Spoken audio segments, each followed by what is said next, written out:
Igitambo cy'umwana w'intama cyashushanyaga urupfu Yesu yagombaga gupfira abanyabyaha ngo abarirwe ibyaha kandi we nta kibi yakoze.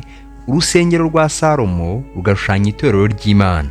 Uruzi rwa Yorodani rugashushanya urupfu. Kanani igashushanya ijuru, ndetse n'ibindi byinshi cyane dusanga mu ijambo ry'Imana bikaba bishushanya ibindi bibiruta. Kubw'iyi mpamvu ndifuza ko dutangirana urugendo rwo kurebera hamwe ibishushanyo Imana yashyize mu biremwa yaremye mu minsi 5, icyo byashushanyaga, isomo bikwiye kutwigisha, umuburo bikwiye kuduha, n'ikindi cyose tuzerekwa gikwiye kwitabwaho.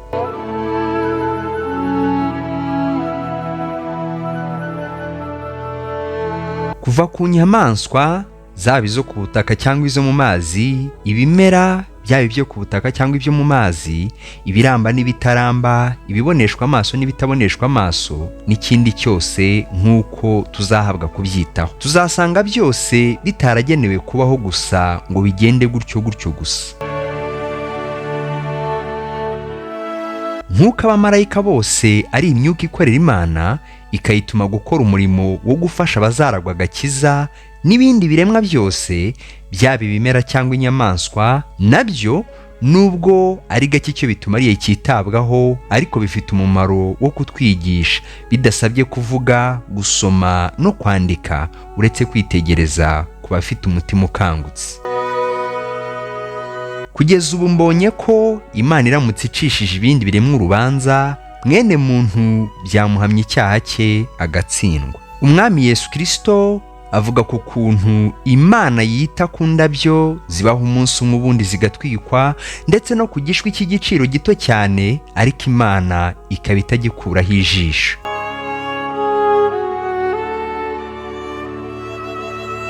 Ibi byose abivugira kwigisha abantu ngo ahari basobanukirwa uburyo Imana ibakunda, bityo ko badakwiye kwiganyira.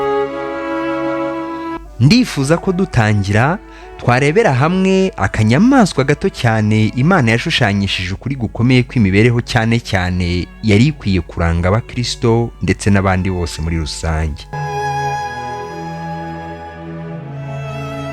Nk'uko Abisirayeli mu butayu bwashushanyaga isi turimo, bagombaga gufata mantu ya buri munsi, ariyo yashushanyaga ijambo ry'Imana ndetse ari ryo Kristo ubwe, bikagenda bityo iteka kugira ngo babashe kubaho batishwe n'inzara. Niko n'abizera nabo bakwiye kugenza mu by'ijambo ry'Imana ngo babashe kubeshaho ubugingo bwabo buticirwa n'umwuma muri iyi si, bakananirwa kugera mu ijuru. Aka kanyamaswa gato cyane kari mu bwoko bw'imbeba, kagapima hagati y'amagarama 2 n'amagarama 4 n'igice, kakaba kabaho hagati y'amezi 11 na 17, kandi kakaba kabarizwa mu bwoko bw'inyamaswa z'inyamabere kuko nako konsa abana bako. American Pygmy Shrew ni akanyamaswa Imana yahaye imiterere ikwiye kwigisha abantu ukuntu bari bakwiye kubaho bihata ijambo ry'Imana, kugira ngo babeho bataguye muri iyi si itwikiriwe n'umwijima. Hafi y'igihe cyose aka kanyamaswa kamara kariho, kakimara karya ubudahagarara, haba ku manywa haba nijoro ntigatuza. Mu munsi umwe gusa karya ibyo kurya bikubye umubiri wako hafi inshuro 3. Wakwibaza uti se kuki? Aka kanyamaswa iyo karamutse kabuze ibyo kurya mu gihe kiri hagati y'isaha 1 n'amasaha 2, kahita gapfa. Bavuga ko iyo umuntu atuje, umutima utera hagati y'inshuro 60 n'inshuro 100 ku munota. Aka kanyamaswa ko umutima wako iteka utera hagati y'inshuro 1000 n'inshuro 1200 ku munota umwe gusa. Hamwe n'ibi, mu buryo bw'umubiri ntabwo duteye nk'iyi nyamaswa, ariko mu buryo bw'umwuka turasa cyane, kandi nibwira ko ari twe karemewe kwigisha. Kubw'umwanzi wacu uri mu isi, ibigeragezo n'intege nke zacu z'imibiri ndetse n'ibindi, dukeneye kubaho iteka ryose turya ibyo kurya by'umwuka kugira ngo tutananirwa n'urugendo. aka kanyamaswa iyo nk'igisiga, igihunyira cyangwa inzoka bigateye, birakorohera cyane kwihisha kuko iteka umwanzi wako bigoye ko yagasanga mu bitotsi, kuko iteka kaba kizungurukira gashaka ibyo kurya, umwanzi wako kakamubonera kure.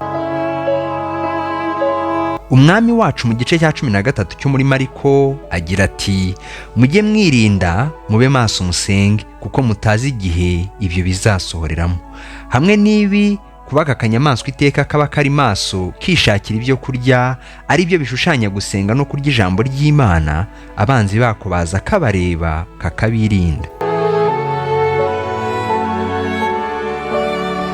Icyampa ngo nanjye mpore nishakira ibyo kurya ubudasiba, kuko bizandinda kwicwa n'inzara n'inyota byo mu butayu, kandi n'umwanzi wanjye bikamfasha kumubonera kure nk'uko American Pygmy Shrew igenza. Tuvuye ku bya American Pygmy Shrew, ijambo ry'Imana mu gitabo cya mbere Pawulo yandikiye Abakorino mu gice cyaho cya 15 duhereye ku murongo wa 42 hagira ati, no kuzuka kw'abapfuye niko kuri.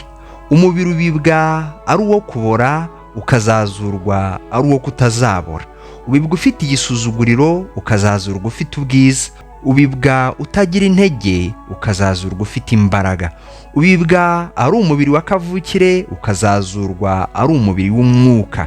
Niba hariho umubiri wa kavukire, hariho n'uw'umwuka. Mu by'ukuri, nubwo inyamaswa y'intare ishushanya umwami wacu, kandi koko iyo iri mu mubiri ikaba itavogerwa na hafi y'inyamaswa zose, ariko n'ubundi iba igishobora gupfa kuko ari igishushanyo nyine. Ibi bitwereka ko ibyo mu isi byose bituzuye, kuko nubwo bishushanya ibyuzuye byo mu bugingo, ariko byo biba bicagase kandi bifite intege nke.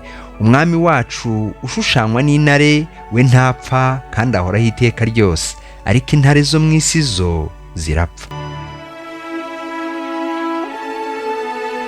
Hamwe n'ibi, nimureke turebere hamwe ubuzima butangaje bw'ikinyabwoya mu rugendo rukiganisha kuba ikinyugunyugu nk'akanyamaswa k'igikundiro.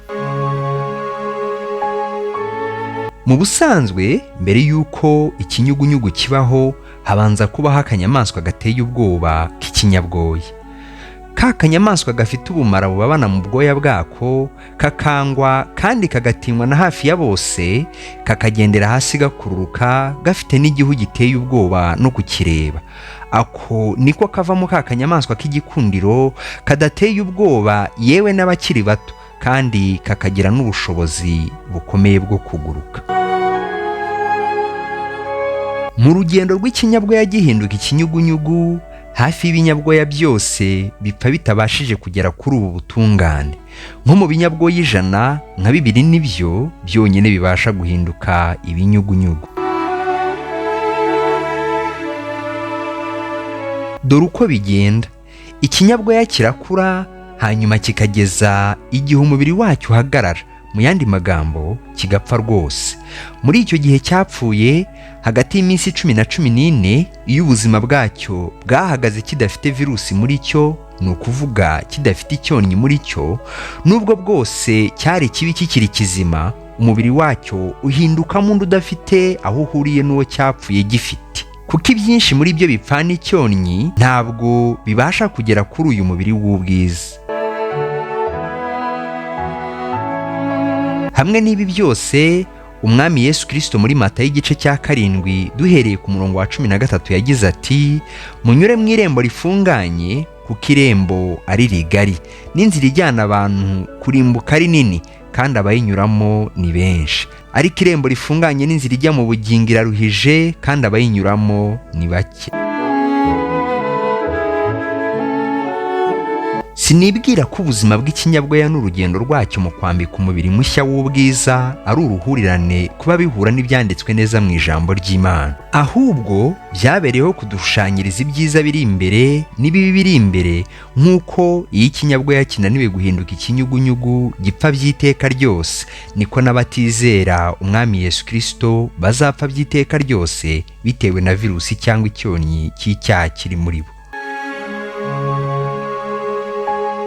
ku bizera umwami wacu nimuhumure, kuko ikinyabwoya kidafite virusi nubwo gipfa gifite umubiri w'igisuzuguriro, kizuka gifite umubiri w'ubwiza. Umubiri wacyo upfa ari uwo gukururuka hasi, kikazuka kiguruka mu kirere kandi ari icy'igikundiro.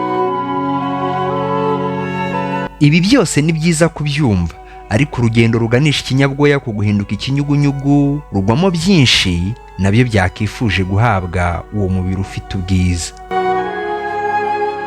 Icyaduha tugakizwa virusi yabujije, ibuza kandi itazabura kubuza bagenzi bacu guhabwa umubiri mushya w'ubwiza. Kubw'intege nke zacu kimwe n'ibinyabwoya, ntabwo twabasha kwirinda cyangwa kwikiza iyi virusi turimo. Ibinyabwoya byo nta mucunguzi bifite. Iyo virusi igifashe ubwo biba birangiye, hehe no kuzahinduka ikinyugunyugu. Ariko twebweho mu gice cya 3 cyo muri Yohana ijambo riraduhumuriza riti, kuko Imana yakunze abari mu isi cyane, byatumye itanga umwana we w'ikinege, kugira ngo umwizera wese atarimbuka, ahubwo ahabwe ubugingo buhoraho. Natwe virusi y'icyaha izatubuza guhabwa ubwiza twarayivukanye, ariko uwizera umwana w'Imana watumwe gukiza abari mu isi, hanyuma akamara iminsi yose asigaje acyambaye umubiri nk'uw'ikinyabwoya amwumvira, nta kabuza azahabwa umubiri mushya. Amahoro kubiringiriye umubiri mushya muri uyu muganga w'inzobere mu kuvura amavirusi, cyane cyane virusi yishe benshi y'icyaha.